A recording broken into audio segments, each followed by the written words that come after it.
Hello, everybody. Video 3, help with discipline. Here are the 9 pillars that have to be in place to control, correct, redirect, develop the right behaviors in an institution. As we've already talked about, well, that first one is effective policy. Is the policy aiding us in our objective? I like to always say we should never have more than 3 to 5 rules. Don't have rules you're not willing to enforce. Y'all ever heard somebody say, I'm picking my battles? Well, pick the 3 battles you're going to fight every day. Don't have 10 rules and then tell me I'm going to pick my battles on 3 of the 10. That make you look uncredible. Man, I'm telling you, listen, that's the real deal.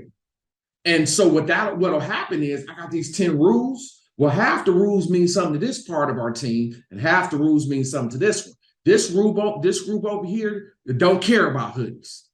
This group over here eschew hoodies. This group over here hates cell phones. This part of the team don't care. We lose. Find out the rules we're going to go to war over. Let's simplify them. It's too much. Let's do 3 things. I asked one school to do 2 things. Get the hoodies off, no cell phone. Guess what happened to their school year? We brought the whole group in, say, hey, in the last 90 days, working with Dr. Jackson, how is it things going for you? Well, the referrals are down, their words. The kids are acting better. No, the kids are not acting better. You acting better. The process is always team first. The kids will follow the infrastructure of the adults. And when we understand that, you can fix behavior. What we're trying to do is come up with models that you think influences the kid. Well, what is the model for the building? What is the model for the team? That's where you got to have the help.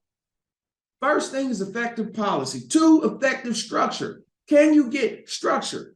Do you have a program which discourages negative behavior? What is my question?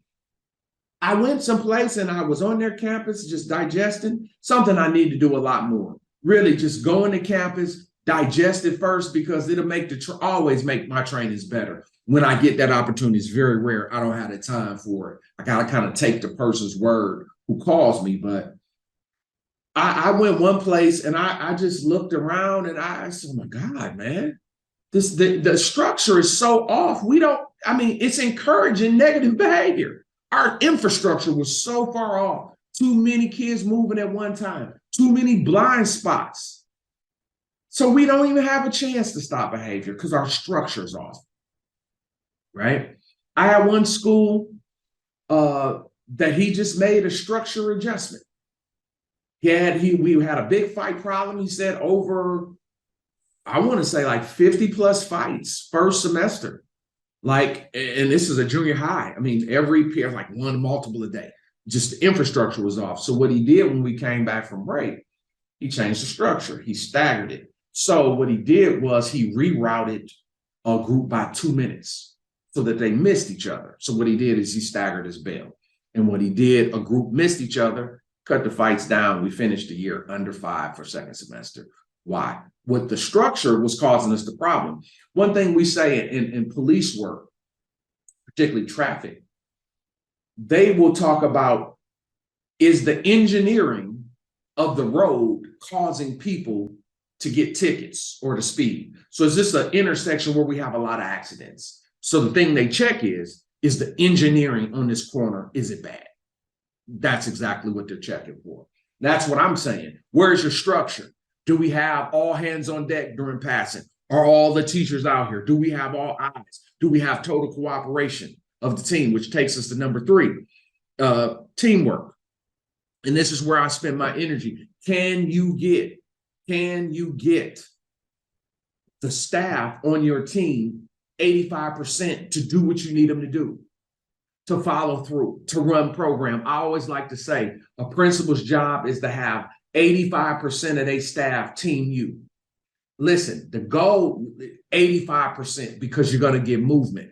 What's happened so much in teacher culture is so many disgruntled people in buildings, in the wrong building, some in the wrong profession, some at the wrong grade level. They got a lot of crap going on at home. So now they bring that to work and it typically doesn't work out. And the principal has to know how to gain cooperation. You've got to know how to get people to do what you need them to do. Now, you can come in, I guess, theoretically, the heavy hand and make people do what you want them to do. And guess what? A lot of times that can absolutely work out.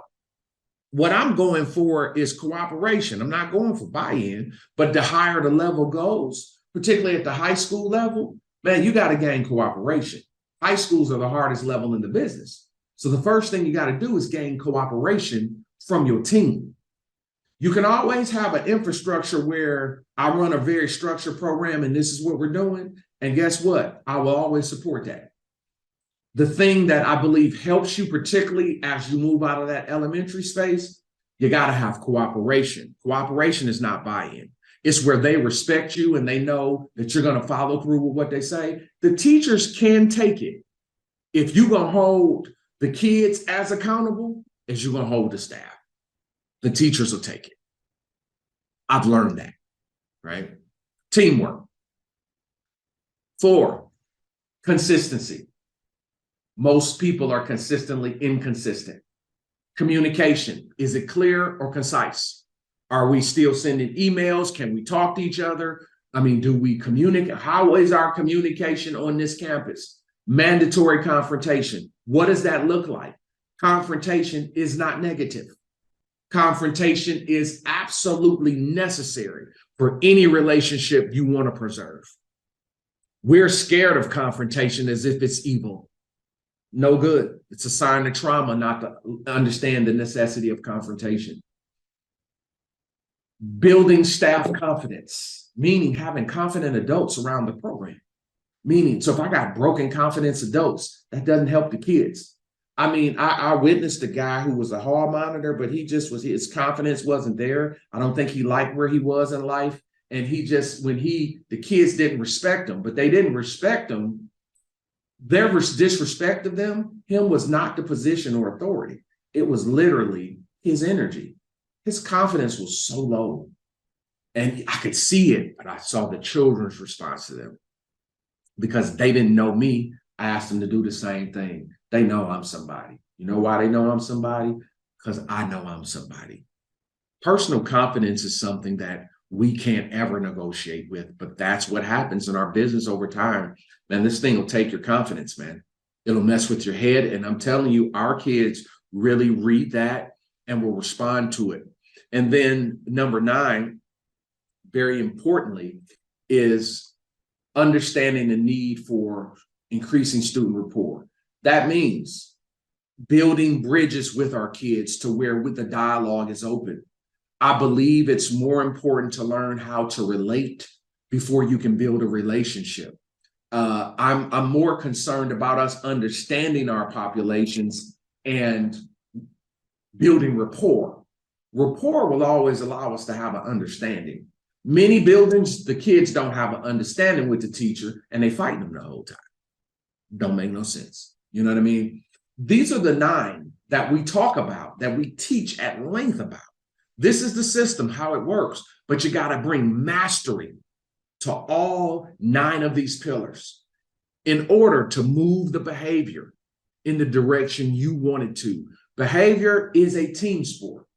It means it requires the team to work together. If I can't get the adults to work together and follow through, I have 0 chance of redirecting negative behavior, improving negative behavior, helping people to grow and develop out of negative behavior patterns. This is the brutal, honest truth. So with behavior models, if the model does not show you how to develop people and build people skills and build yourself up, you're not going to be able to help a kid do the same. That's why we're always searching for a new model.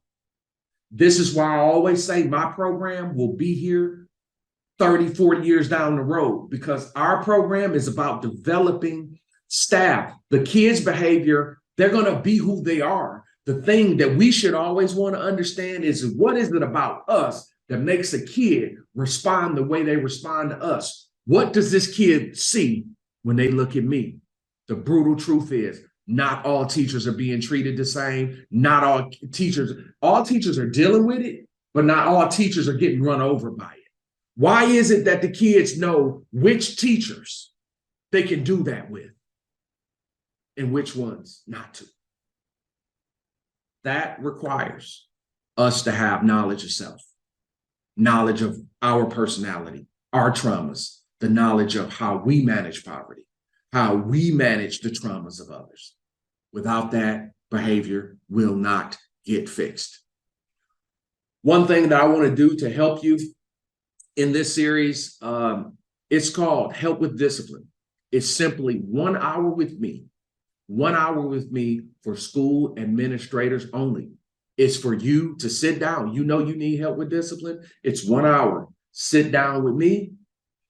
Get online, sit down with me. Let me walk you through the entire process of how the school administrator understands their school discipline issue, their school community, and what will work best with your school community. This is a class that we don't have for school administrators. This is not one of those theory things. This is the type of talk that every school administrator needs. And I don't care whether you're in the city schools, suburban schools, or rural schools, or mountain schools in West Virginia. When it comes to learning how to deal with that discipline, you as a school administrator post-COVID has to have the personal tutoring to be able to understand how to manage behavior issues, what's happening. School administrators are working way too hard. They're pitting us against each other. It's causing dissension in the culture, and we're not getting any schoolwork done.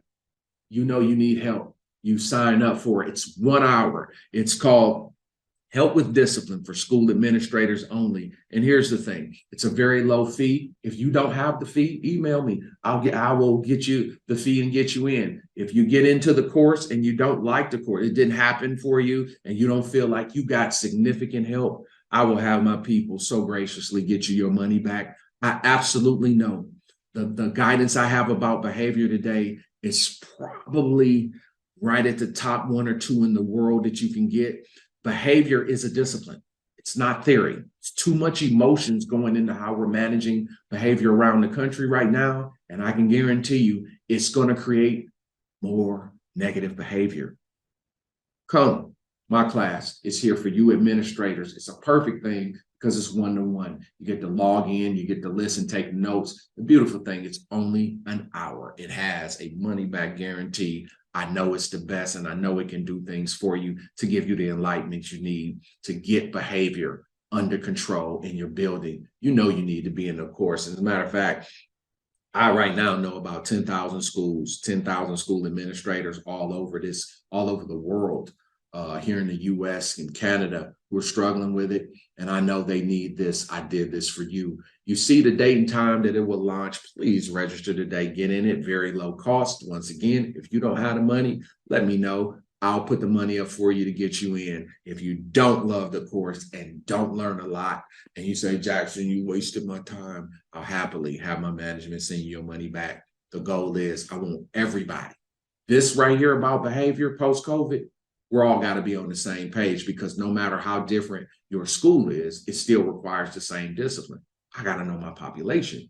If I don't know my population, there's no way I'm going to be able to manage these emerging negative behaviors. This is what you need that'll help you as a school administrator. No one offers this type of course. It's the real deal, and I guarantee you it'll be great value for you. Register today. I'll see you in class. Looking forward to working with you soon. Be well.